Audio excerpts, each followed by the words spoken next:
Good morning. I hope your Wednesday is going well. I hope you're staying warm. It's very cold outside. I'm glad to have you here. Next Monday at 1:10, when you come to lab, we'll talk about problem set number 5. We'll talk about quiz 5, and quiz 5 will just be over intermolecular forces. We'll start the solutions chapter. I believe it's chapter 11 here, probably Friday. There won't be any stuff from that chapter on quiz 5. All right, so it's just going to be the intermolecular force stuff. You'll turn in the linear regression crystal structure lab when you come to lab. And then we'll also do afterwards the freezing point lab, freezing point depression, molar mass by freezing point depression, blah, blah, blah. Bring your goggles to that one. All right, we're going to have some kind of nasty chemicals, and when you're using those nasty chemicals, you've got to have some kind of protection on. If you have your own, of course, it's cleaner and stuff than the things I can offer. Any questions on that? We left off on Monday talking about the intermolecular forces. I'm reminding you real fast that ice and liquid water and steam are all H2O. They're all the same molecule. But the difference between ice, liquid water, and steam is the way the molecules connect to each other. And chemists use what's called intermolecular forces to figure out the strengths of these. So you can actually make predictions like which one's going to be a gas, which one's going to be a solid, blah, blah, blah. And we saw some examples of that on Monday. This is just an overview of what we talked about on Monday. This is a real common way to describe the intermolecular forces. It's usually based on strength. So the stronger ones are at the top and the weaker ones are at the bottom. We started off on Monday talking about the ion dipole. So you have something with a charge, something ionic, surrounded by something that has a dipole. And anytime you see dipole, think polar. All right. So ion dipole means you've got something ionic, positive or negative, and you have something polar around it. And this is used to explain why water is so good about dissolving sodium chloride and a lot of ionic salts. And it's a very strong force. Now, dipole, I'm going to skip down here. Dipole is for polar things that come together. So like when we've used acetone before, acetone is a polar molecule, and polar molecules kind of stick to each other a little bit. So dipole is used when you have something that's polar, all right? Now there's a special version of dipole, which is when a hydrogen is connected to an oxygen, nitrogen, or fluorine. And that's called hydrogen bonding. And hydrogen bonding is super important, not just as a chemical aspect, but also in terms of our bodies, the things it does, the alpha helix of DNA, this kind of stuff, all hydrogen bonding, really, really big. So hydrogen bonding is stronger than dipole.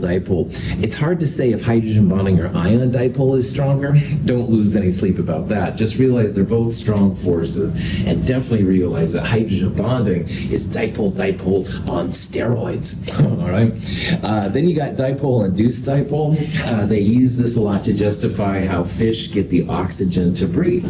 Oxygen is non-polar, so it has an induced dipole forced on. So every time you see induced dipole in this area, or ID, just realize that's going to be a non-polar kind of force going on. So something like water then, which is polar, induces a dipole on something which doesn't have a dipole, and that's hardly a very strong force, but it is something that allows, say, things to become dissolved in this case.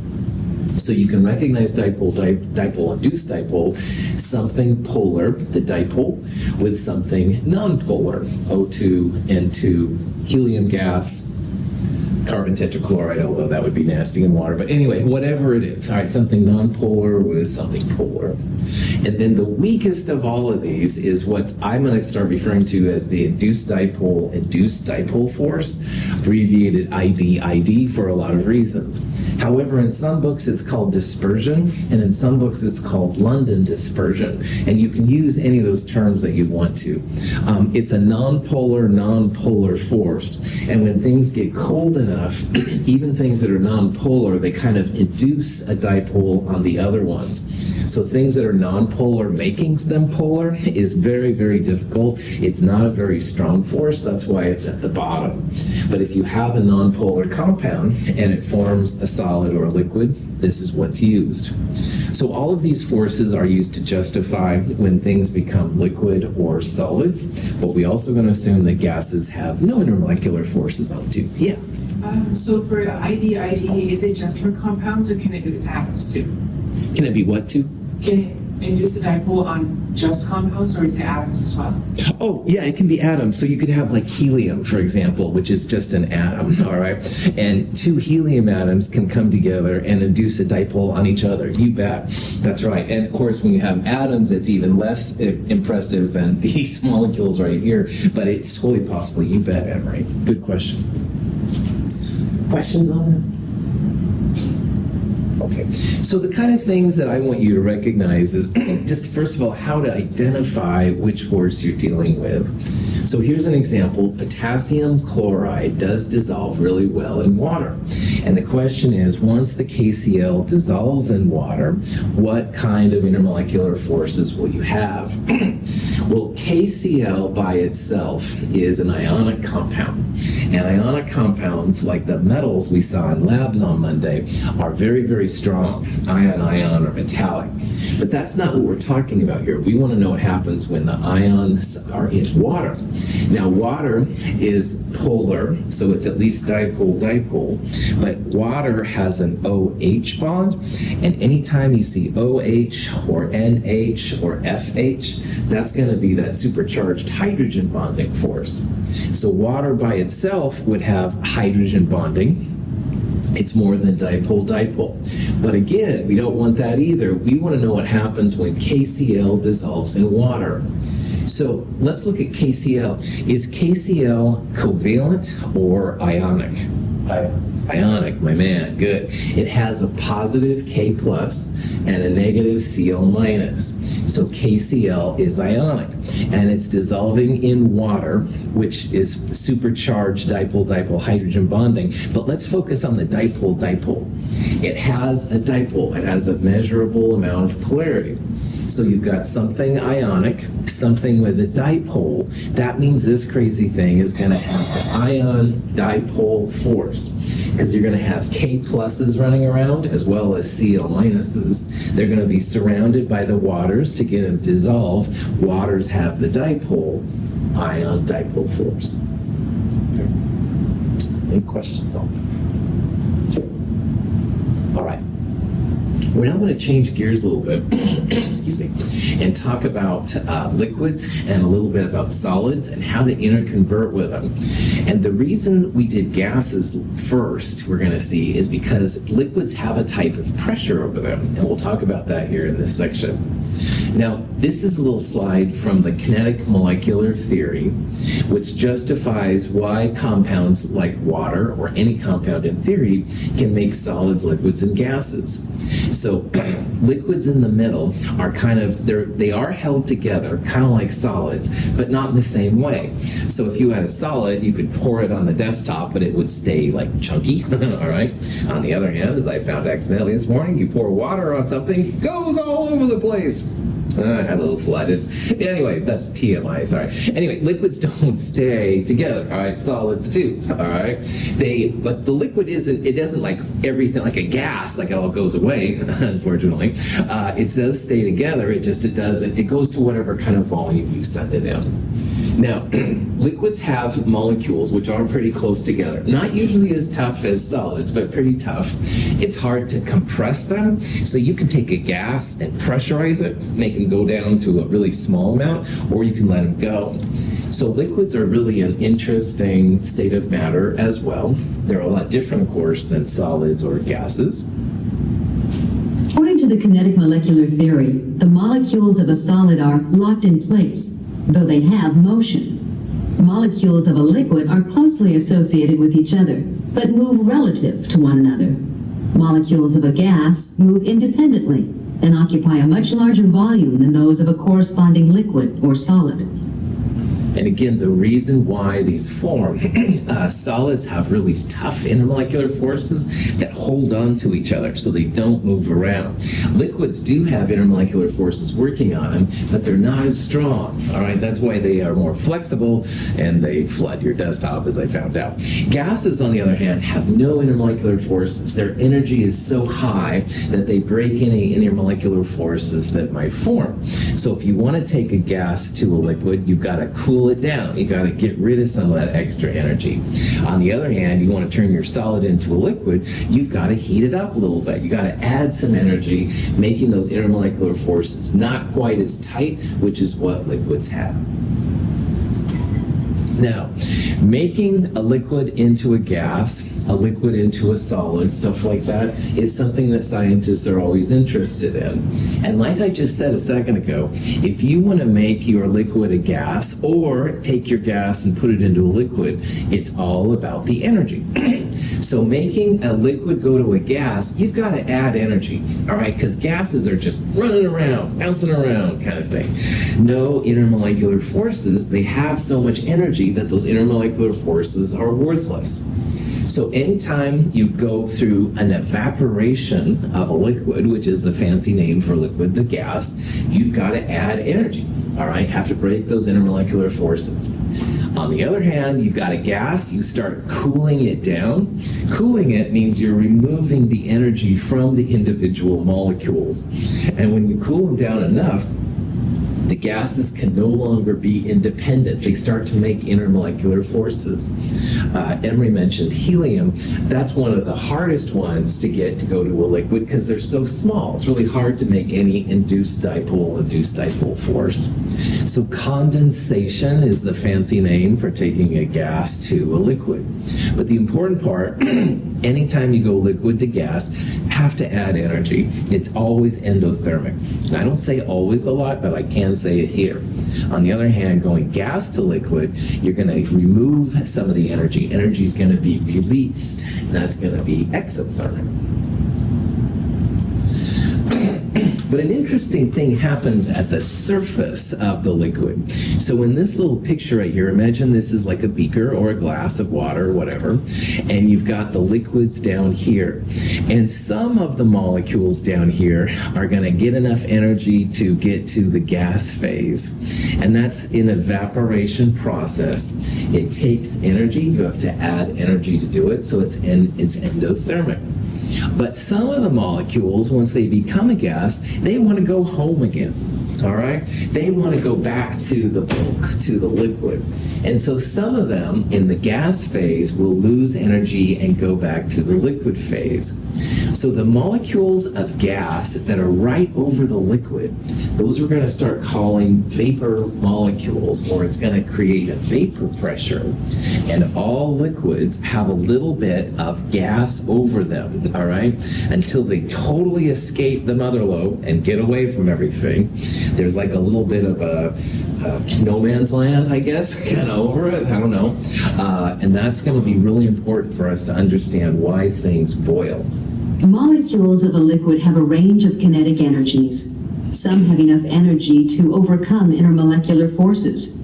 If these high energy molecules are at the surface of the liquid, they can escape into the gas phase.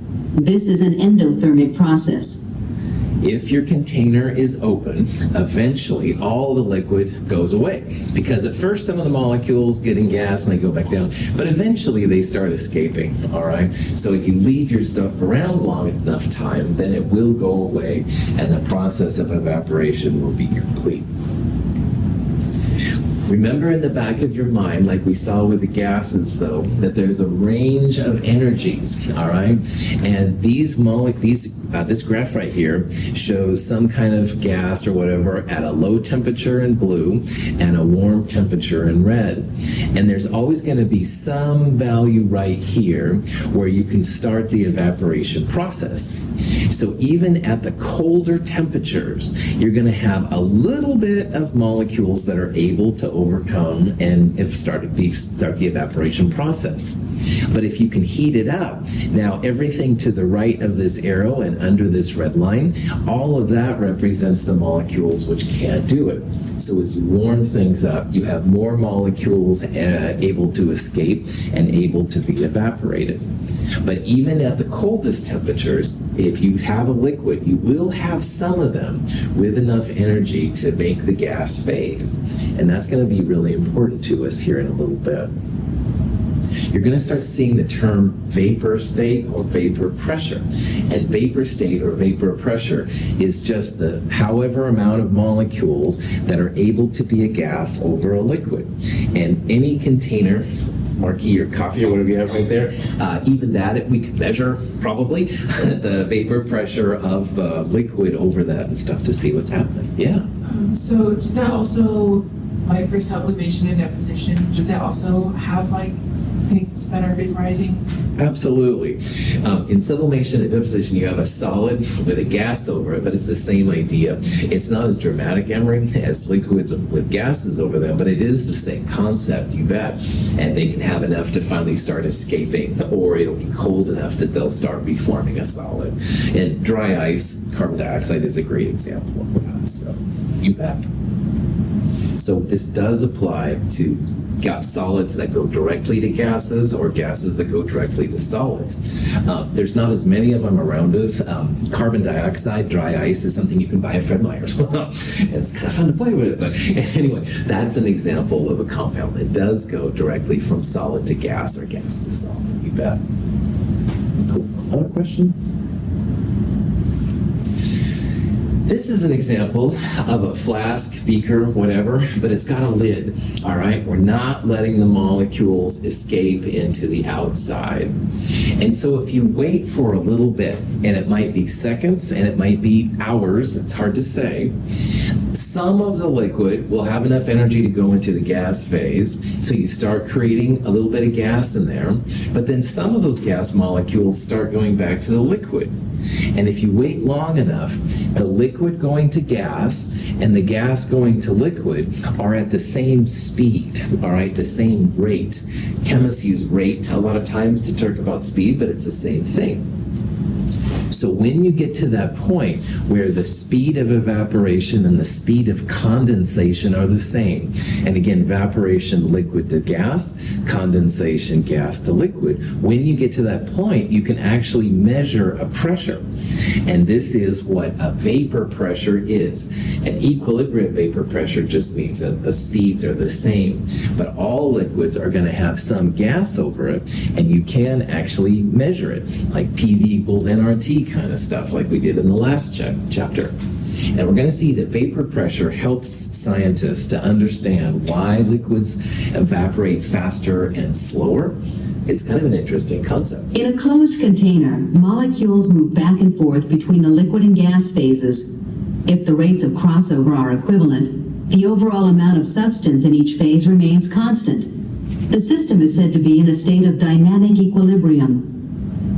So when you get to this vapor pressure, it's something that can be measured. And we're going to see that vapor pressure has a lot of uses in different ways that you maybe would or would not consider. The liquid in the butane lighter is in dynamic equilibrium with the gaseous butane, which has a vapor pressure of about 2.4 atmospheres. When the valve is opened, butane gas escapes from the lighter. The system goes out of equilibrium, and liquid butane rapidly evaporates into the gas phase. When the valve is closed, the system quickly comes to equilibrium again, with the pressure of the butane vapor equal to 2.4 atmospheres. Cigarette lighters are actually a great example of that. And, just say no, kids, in terms of no smoking, but I'm sure you go to rock concerts, right? And, of course, everybody uses their phone. Anyway, prop hat back on. So, cigarette lighter is basically liquid butane. So, if you look at the liquid inside one, it's got butane in it, all right?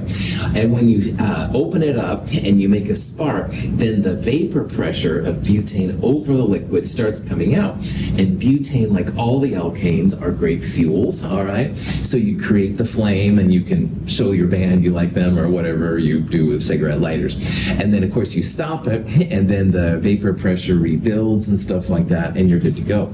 Now, if you've used cigarette lighters, once in a while it looks like your cigarette lighter is dead, but once in a while you get like one more light out of it. And that's because you do have some vapor in there and sometimes you have enough then to kind of make it happen. So, woohoo, cigarette lighters.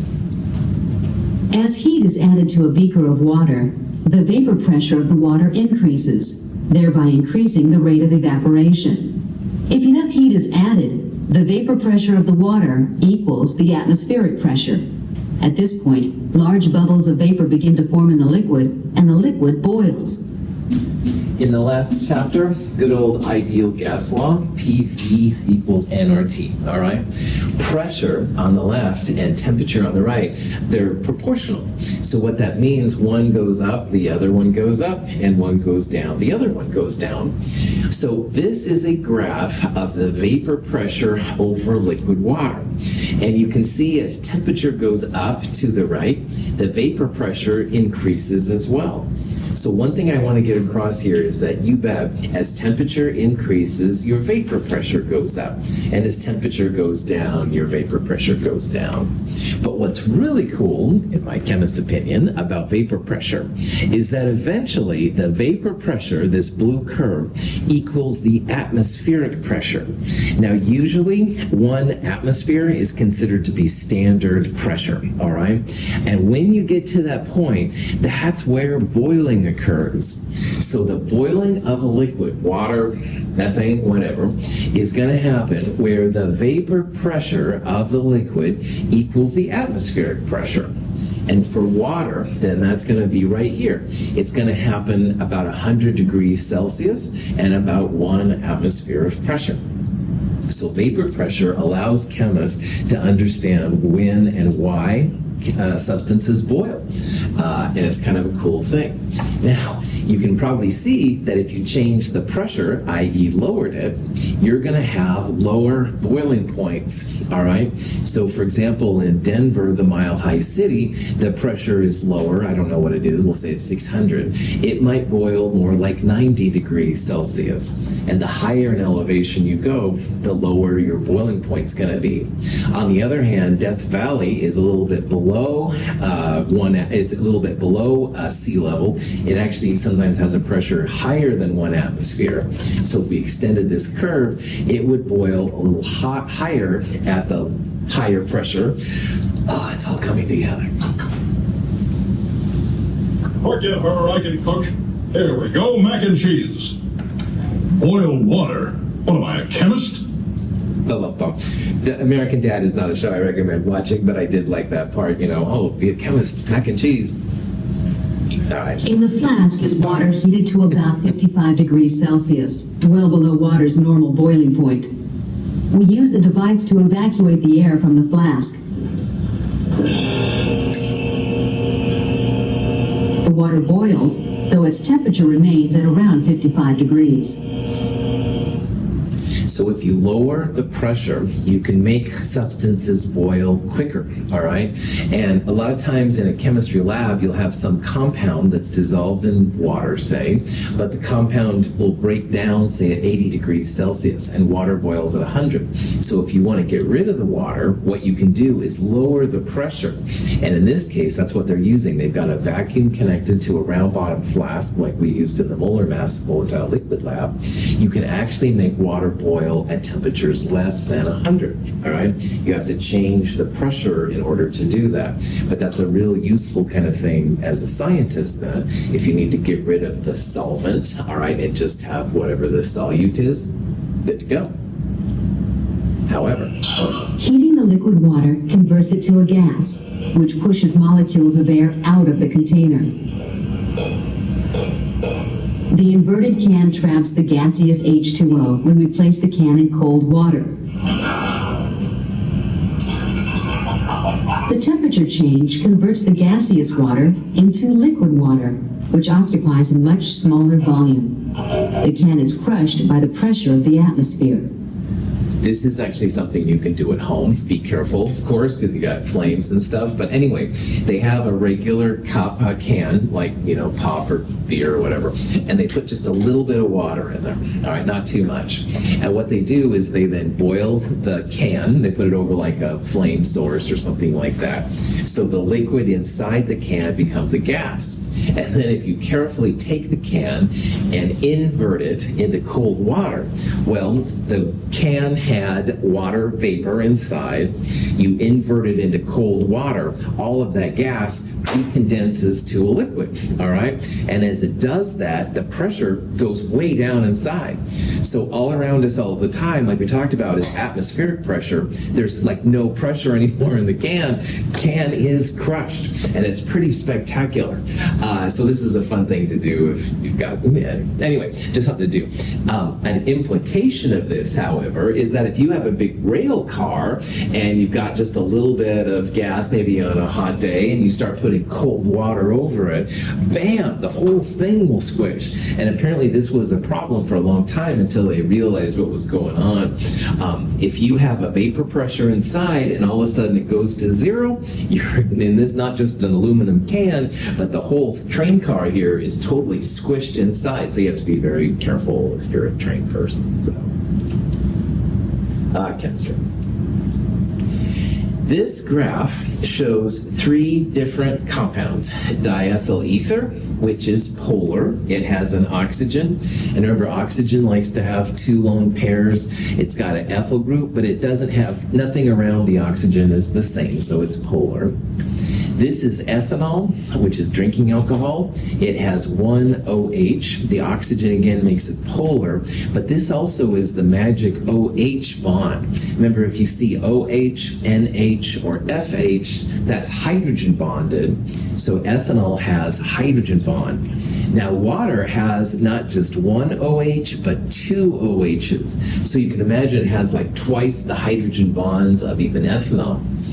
And notice here that these curves, this red, this green, and the blue, those are vapor pressure curves. Now, vapor pressure and boiling and all that stuff a lot of times is dependent on the molar mass, but in this case, it's all about intermolecular forces. Dipole in diethyl ether is strong, but nowhere near as strong as ethanol, because you can see it's more to the right, and water is the strongest of all here, so it's right there. So we're seeing here literally the effects of intermolecular force on vapor pressure, and then as we're going to see here a little bit, on boiling points as well. Now, water, as you probably know, boils at 100 degrees Celsius. Diethyl ether, on the other hand, 34.6. So it's an easier molecule to get rid of. Even though it has more grams per mole in the molecule, the dipole-dipole force is just not as strong as the hydrogen bonded counterparts over there. And that's why it has a lower boiling point and a lower vapor pressure curve. Now, ethanol has a hydrogen bond. It has a smaller molar mass than diethyl ether, but that hydrogen bond, once again, gives it like supercharged intermolecular force. So its vapor pressure is much different. It boils about 78 Celsius. It has a higher intermolecular force.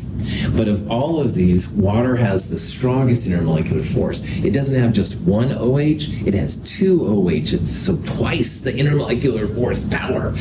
Even though it has the smallest molar mass of all of these, it has the highest boiling point because of this extended hydrogen bonding network and stuff that goes on inside. So it's kind of cool.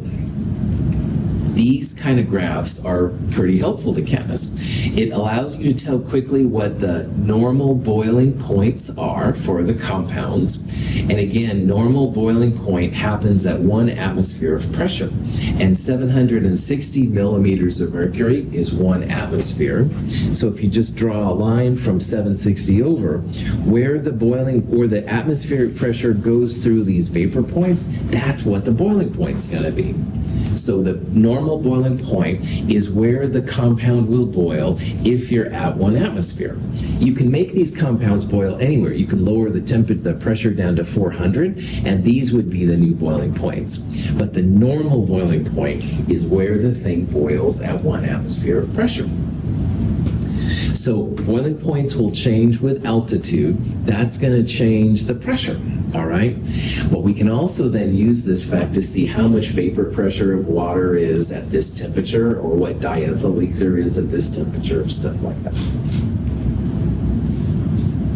So if a chemist talks about a normal boiling point, which is what we do as chemists most of the time, that is the point where the substance will boil at 1 atmosphere of pressure. All right? So water has a normal boiling point of 100 degrees Celsius. Chemists and scientists can make it boil all different things. Lower the pressure, it goes down. Increase the pressure, it would go up. All right? But the normal boiling point, which is hopefully somewhat standard for us, would be that value. There's also going to be normal melting points too, but we're just talking about volume right now. In this problem, in this example, we can definitely see the effect of intermolecular forces on these vapor pressure points, because diethyl ether has the most mass, but it has the weakest intermolecular force, and that's why this one is lowest. Water has the smallest mass, but it has the strongest intermolecular force, and that's why it is way over here on the right. Now again, usually if you had 3 random compounds, it's going to be a combination of intermolecular force and molar mass.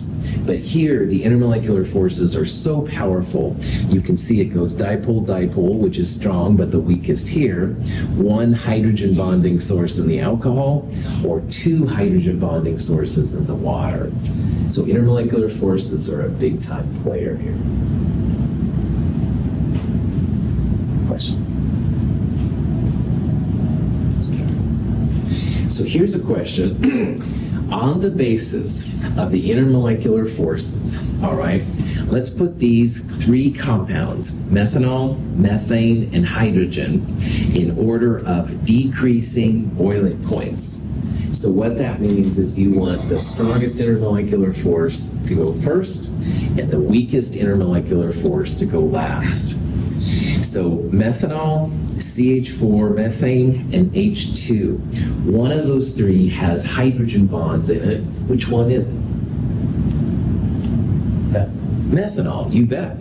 That OH right there is what Kevin saw, and hopefully the rest of you too.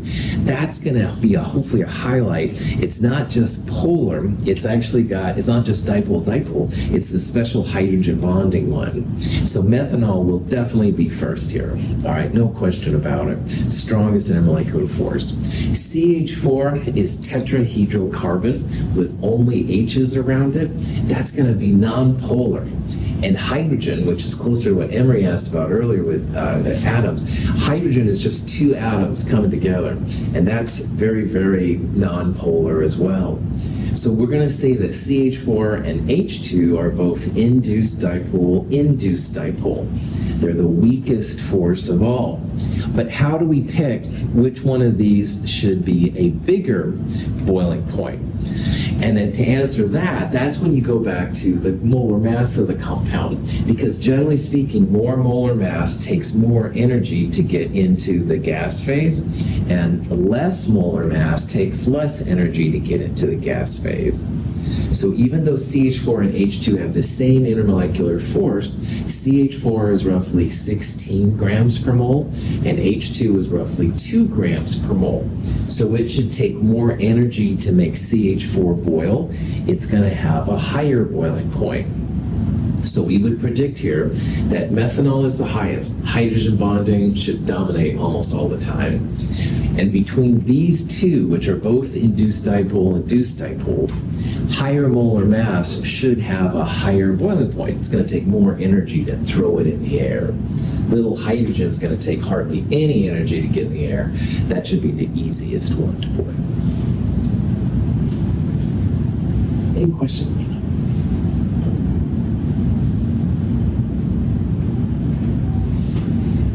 Viscosity is how liquids flow. And viscosity is something that honestly kind of flows. It kind of goes in many different types of fields. Like physicists kind of study it, chemists kind of study it, engineers kind of study it. So no one really, it's hard to find a viscosity expert. But what we will do here is talk about one of the components which relates to viscosity. And one of them is the strength of the intermolecular forces. Because as you have stronger intermolecular forces touching each other, they're not going to want to move quite as fast. So from a chemist's perspective, the stronger the intermolecular force, the stronger or the more intense the viscosity. It's not going to flow very well. Viscosity of a liquid depends on the strength of its intermolecular forces. Glycerol has relatively strong intermolecular forces and is rather viscous.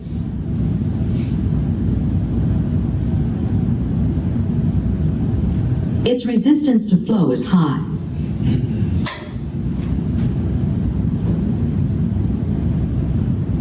Ethanol, by contrast, has weaker intermolecular forces. It flows easily and has low viscosity. So from a chemist's perspective, ethanol, the structure is right there, has one OH, one source of hydrogen bonding. Glycerol, which is also glycerin, by the way, has one OH, two OHs, and three OHs. It's called a triol. It's a 3-alcohol system. So glycerol holds on to other glycerol molecules a lot stronger because there's 3 points of connection. Ethanol only has 1 point of connection. So intermolecular forces is one of the components that makes viscosity calculations possible. Now there's a lot more to it. You have to look at the shape of the molecule. The sizes of the atoms apparently are a big part of it. But intermolecular forces are part of it. So if you ever had a question about which one was going to be more viscous, slow to flow, you would say the one with more intermolecular force attractions. Now, earlier we talked about how the molecules at the edge of the liquid are the ones that go into the gas phase that create the vapor pressure. And we talked about how the gas phase molecules go back down to the liquid phase sometimes. These outer liquid molecules here have a different force working on them than the inside ones. So this molecule right here is pulled left, right, down, forward, backwards, but there's nothing above it. Okay? The molecules in the bulk of the liquid have 360-degree forces working on them. And what this creates is it creates a small kind of a tension across the surface of a liquid. And this tension does depend on intermolecular forces. So, especially with water, the surface tension can be really important. And surface tension is just like a force that you have to break in order to get into the liquid. Now, as intermolecular forces go up, the surface tension goes up as well. And water has a pretty high surface tension compared to things like gasoline and oil, which are basically nonpolar. And that can be pretty important. A paperclip is placed carefully in water, or rather on it. The metal clip floats because it isn't heavy enough to break the water's surface tension.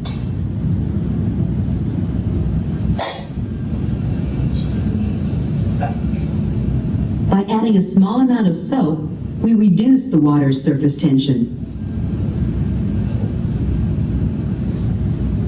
The paperclip sinks. This is something you can do at the house too. Now, this surface tension is the quality of a liquid that causes the surface layer of that liquid to behave like an elastic sheet. It's the effect that allows insects to walk on water and water drops to hold together. That's amazing.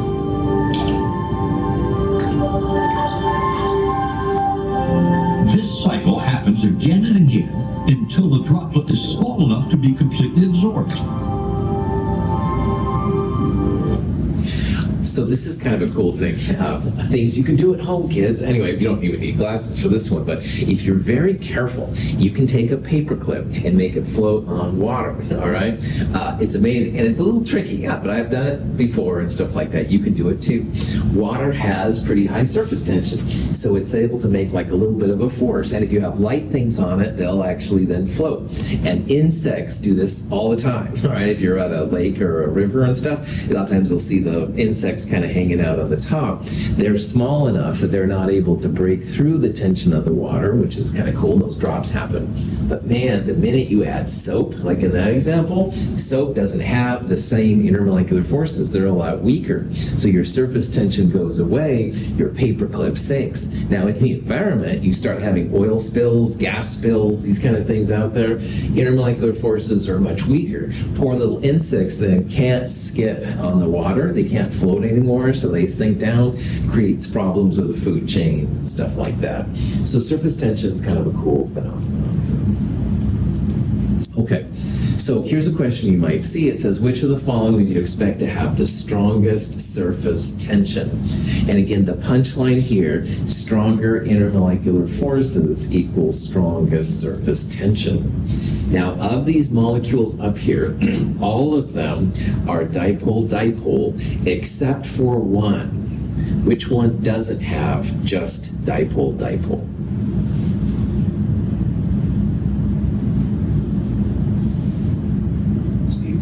C. Nice job.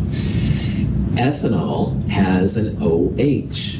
And anytime you have OH, NH, or FH, that's going to be the hydrogen bonding thing. So all of these would have some surface tension to them, definitely. But we would predict that the hydrogen bonded compounds have a higher surface tension. They're able to connect with each other more than just the single ones would. Question? Another interesting phenomenon is how liquids kind of climb the sides of glass. And I've met people that are really into wine, and this is something they really pay attention to. Oh, the wine doesn't do all the same things. Well, anyway, liquids like water, which is what we're used to most of the time, can interact with glass. Now, glass is basically a silicon-oxygen matrix kind of thing. It's polar, all right? And water being polar, there's actually some dipole-dipole interactions to them, which is kind of cool. So the polar things will actually climb to the sides a little bit relative. So you see like a dip. And when we've done titrations like last term, there was always a meniscus, a dip, and we tried to record it from the bottom of the meniscus. If you put something non-polar like gasoline or something with incredibly hard intermolecular forces like mercury, something a lot different than dipole-dipole, you'll see the opposite. You see like a little bump in there because they're trying to get away from those weird intermolecular forces. So concave, all right, is what happens when you have polar and polar, which is usually water and glass, all right? It creates a meniscus, a little concave, like a cave-looking kind of thing there. It actually climbs the top. On the other hand, if you have things like mercury or non-polar gasoline and stuff, you'll actually see them trying to get away from the sides. It's a little bit of a bump. So these intermolecular forces, like attracts like, becomes pretty important here. Sometimes if you concave up is like a cup, concave down is like a frown. I don't know if that works for you, but anyway.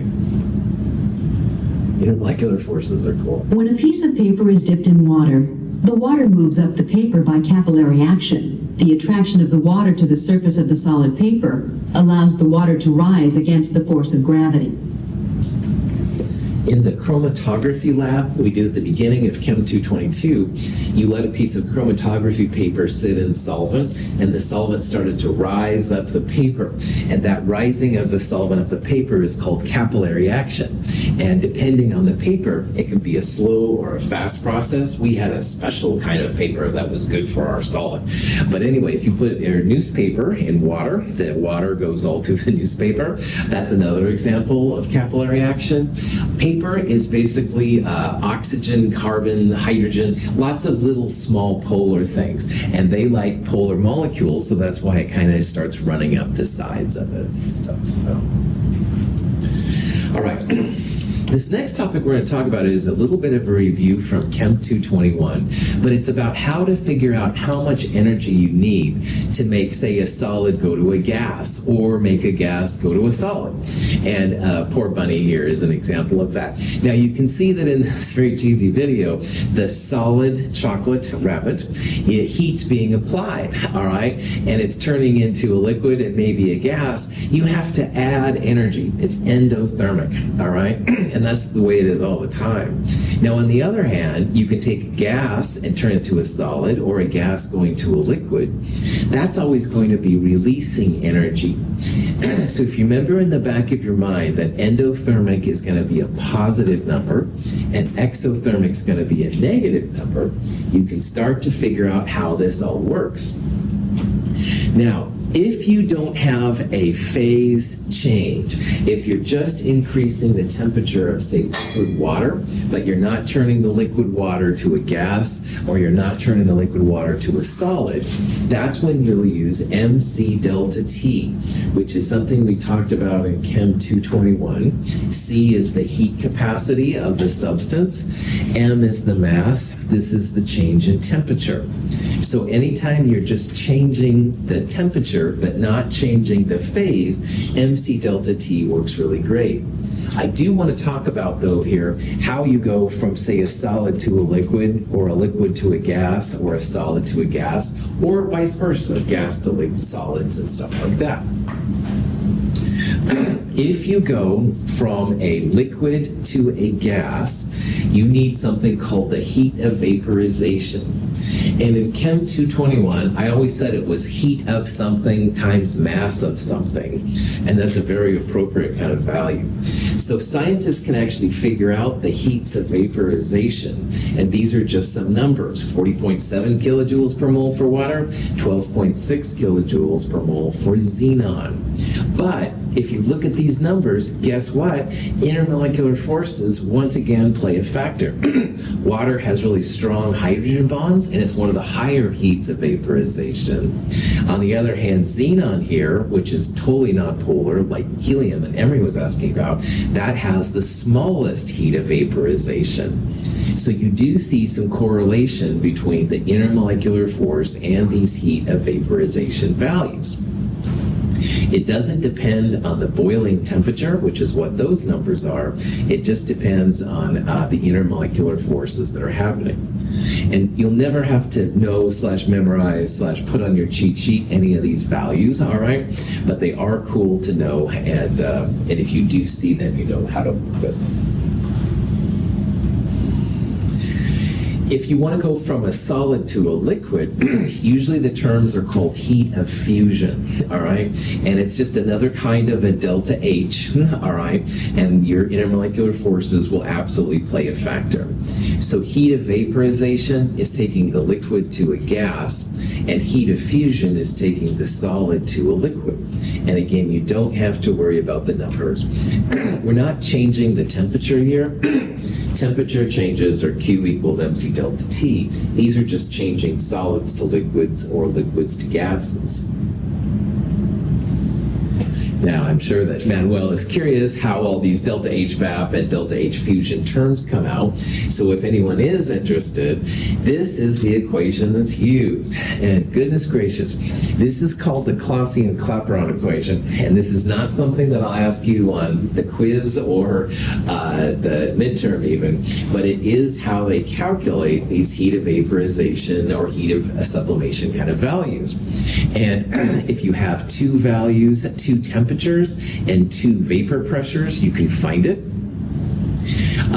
This is a type of a linear regression problem because you can have a y-axis of natural log of p, you can have an x-axis of 1 over the temperature.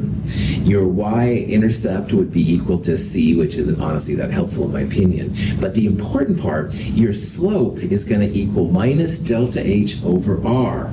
And delta h is what scientists are after.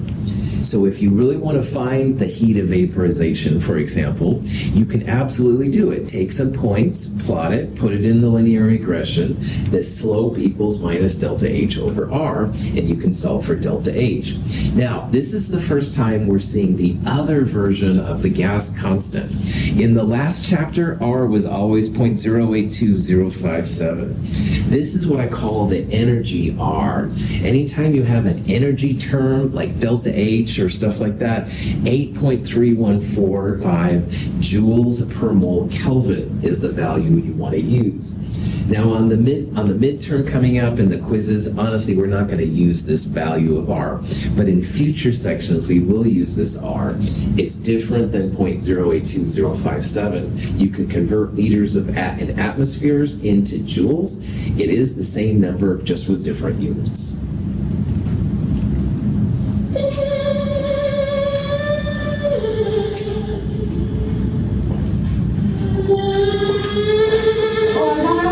Doctor, I'm going.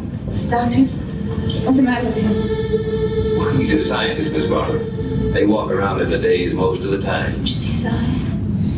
So this is from the outer limits. All right, really dorky, but scientists walk around in a daze all the time. Well, they're probably thinking about Clausius-Clapeyron or something like that. So anyway, if you're ever into outer limits, that's a good episode. But anyway, Clausius-Clapeyron, just let you know it's out there, but it's nothing you'll have to do coming up or anything like that. Any questions? All right. On Friday, we'll start talking about how to calculate some energies for different transformations. We'll take an example where ice is turned into steam, but we'll do that on Friday. Thanks for being here. Have a great day.